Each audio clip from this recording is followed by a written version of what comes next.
নমস্কার বন্ধুরা, তোমরা সবাই কেমন আছো? আশা করি ভালো আছো, আমিও ভালো আছি। তো বন্ধুরা, আজকে চলে এসেছি বাগানে। এই দেখো, এই পালং শাক তুলবো। হ্যাঁ, তোমাদের বাগানটা আমাদের ছোটোখাটো বাগান, তো তোমাদের দেখাবো।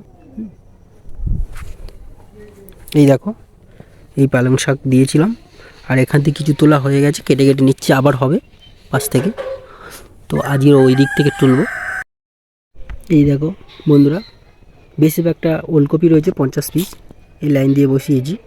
তারপরে রয়েছে তোমার ব্রকলি রয়েছে, তারপরে রয়েছে এই বাঁধাকপি, ও তারপরে রয়েছে অল্প বিট ছাড়া ওই ধারে ধারে এই বিট রয়েছে।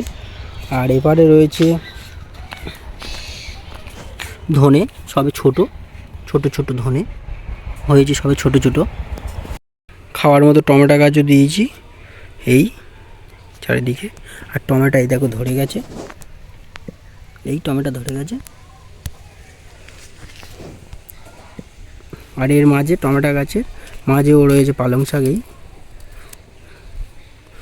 আর এই পাশে দেওয়া হয়েছে হচ্ছে মূলো শাক, সবে হচ্ছে।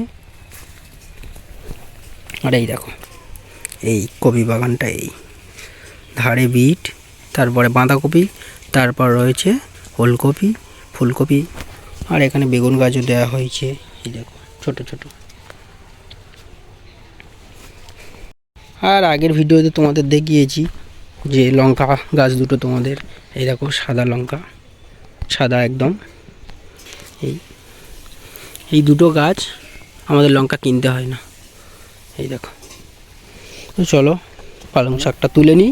এই পালং শাক তুলে নেবো এখান থেকে, এইভাবে আস্তে আস্তে, ঠিক আছে। এইভাবে পাতা কেটে নিলে ফের আবার হবে। গাছটা পুরোপুরি উগড়ে ফেললে আর হবে না, কিন্তু এরকম কেটে কেটে নিলে অনেক দিন হবে। তো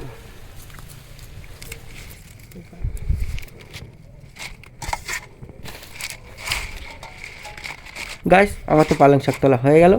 আর তোমাদের বাগানটা কেমন লাগলো, আমার এই ছোটোখাটো গার্ডেনটা, তো কমেন্টে জানিও। যদি একটু ভালো লেগে থাকে একটু সাপোর্ট করো, একটু লাইক সাবস্ক্রাইব দিয়ে পাশে থাকো। তো আবার দেখা হচ্ছে তোমাদের সাথে আরেকটি নতুন সুন্দর ব্লগ ভিডিওতে। এখন টাটা।